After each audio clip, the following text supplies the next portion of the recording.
There are 3 lies that the alienator will tell your children. And in this video, we're going to break it all down for you. And all 3 of these lies center around control. The alienator wants to control you through your children. The alienator wants to control your children so that they can impact and negatively affect you. And it's all about their control, both their desire to have that control over the child and the desire to have that control over you. And also when they feel they are losing control, when they feel they're losing their grip, when they feel they're losing their authority to control the child or you, the alienation goes into full gear or finds another level or continues to persist over and over and over again in seemingly new ways to destroy the relationship with your child. So in this video, we're going to dive into all 3 of these lies and share with you what's really going on with this alienator and how it affects your children. So let's dive in. Lie number 1 is that you are bad. Sometimes just your mere existence, the fact that you are there, that you are alive, that you are in the child's life, that the child could have the desire or the ability to see you, to reach out to you, to talk to you, to have engagement with you, just the fact that that is a possibility means that they have to make you out to be the bad person. So they are lying to your child. They are telling your child, this is how you should perceive it. Oh, they're selfish. Oh, they don't care. No matter which it is, if you step up and step forward to be involved with your child, that will be turned out to be bad. If you step away and try to give your child space, that is also turned out to be a negative or a bad thing. What often happens, where this comes from, is that the alienator is actually projecting who they are, how they feel about themselves in their own life. They're projecting it onto you. So if you've ever found yourself on the receiving end of an accusation or the alienator's either direct communication to you or the child is parroting what you've heard the alienator say, and the child is saying all of these things, oh, this is bad, this is wrong, this is awful, this is terrible that you're doing these things, you will actually recognize, well, wait a minute, that's not me. That's not what I do. It's the alienator. It's the other person. It's the other parent. That's what they're doing. And so what happens is they are extremely sensitive to it. When they are judgmental, they want to judge. When they have no self-esteem, they will try to destroy your self-esteem by saying that you are bad, that you are terrible. Whatever their Achilles heel is, whatever it is that they do, that they're miserable about, that they're unhappy about, that they don't like about themselves, they will project that onto you. And then that narrative and that story will constantly be clouding how the child is seeing them.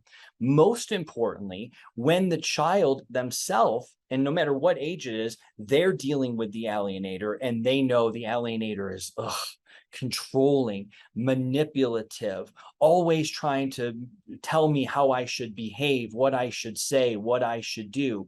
When they sense that that alienator is like that, and they don't like that, who wants to be controlled, who wants to be manipulated, who wants to be controlled like that, they don't feel like they can have the ability to say to the alienator, I don't want to live like this. Get lost. Don't do this anymore.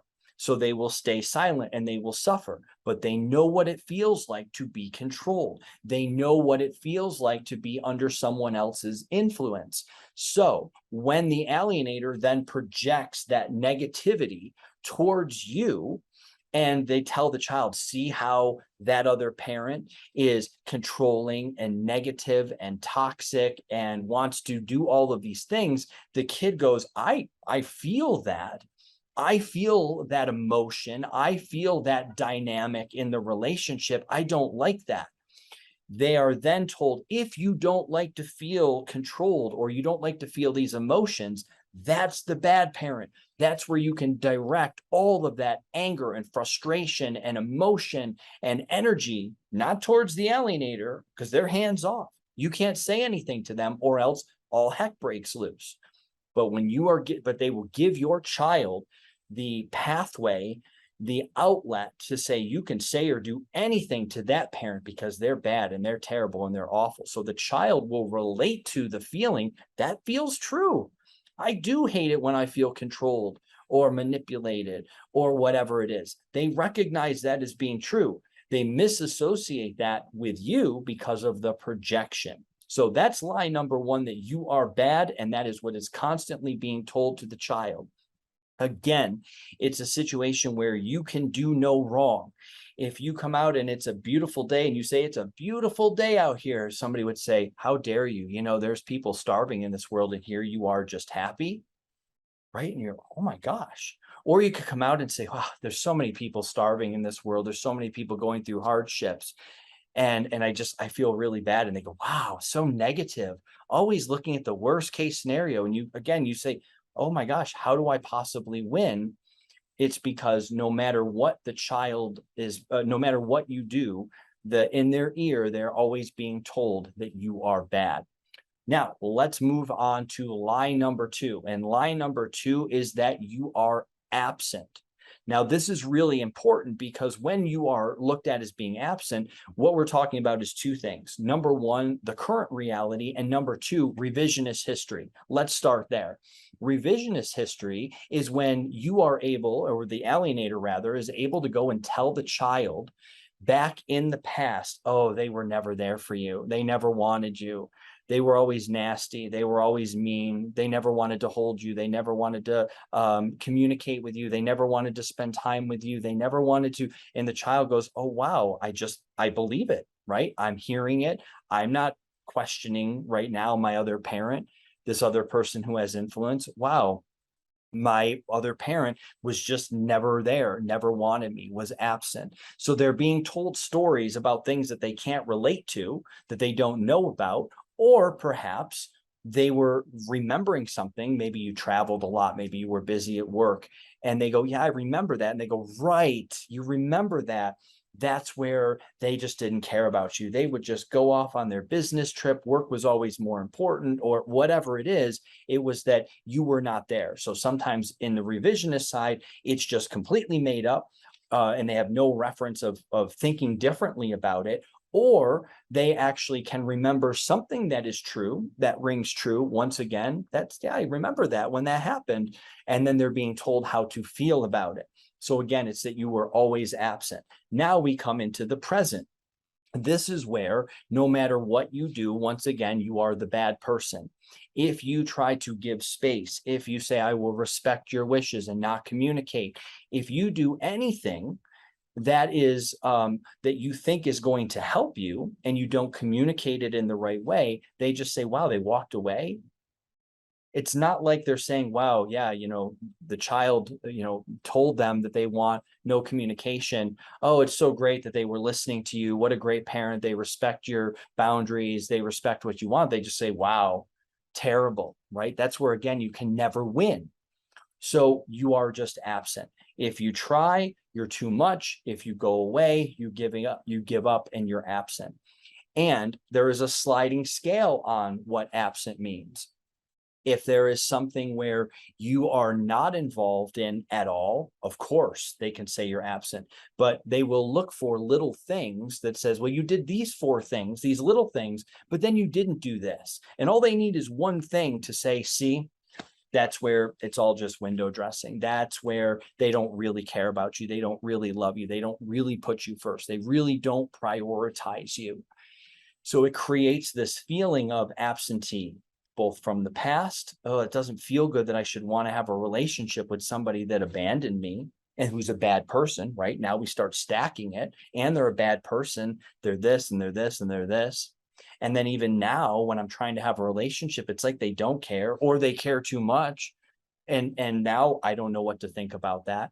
So again, we're always looking for, the alienator is always looking for ways to make you out to be the bad person who is absent, who is not interested, who is not putting them first, even to the extent of them saying, look, if you really cared about your child, you would just walk away. You'd sign over your rights. You would do all of these things, which of course you don't want to do.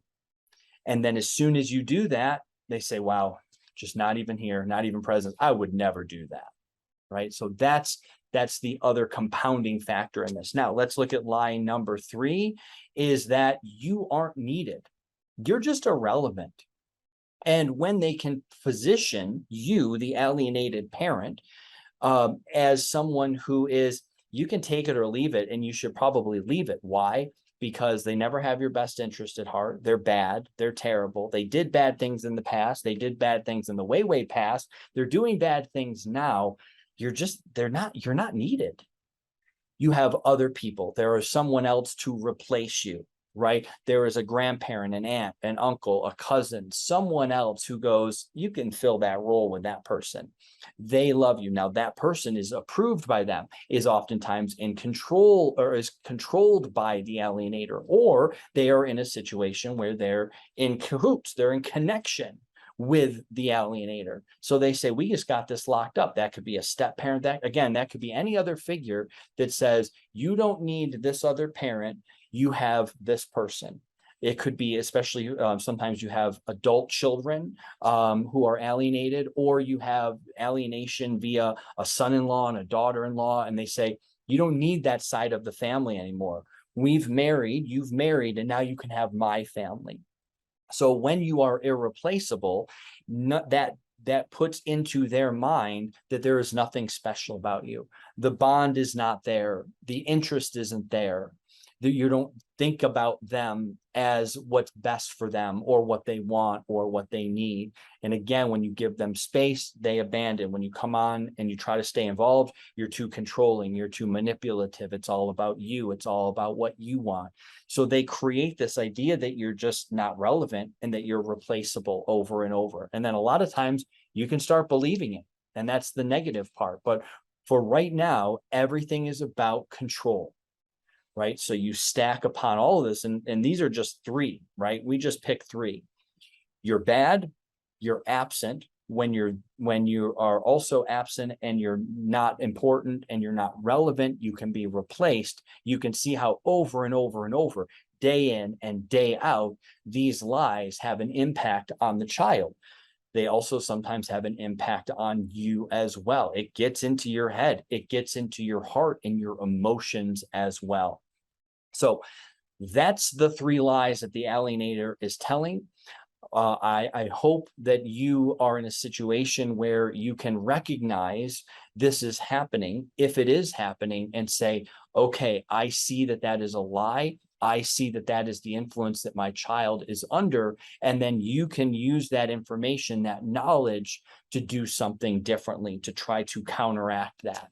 And of course, that's everything that we do with Get Them Back, and the work that we do is to help you understand alienation and what's going on, understand the dynamics, and then put together a plan, a strategy, a communication plan that you can follow so that you can counteract all of that negative programming and put yourself in the best possible position to have a relationship. But again, it starts by understanding these 3 lies. So I'm Ryan Thomas. I thank you so much. I hope this was helpful, and we'll see you on another video.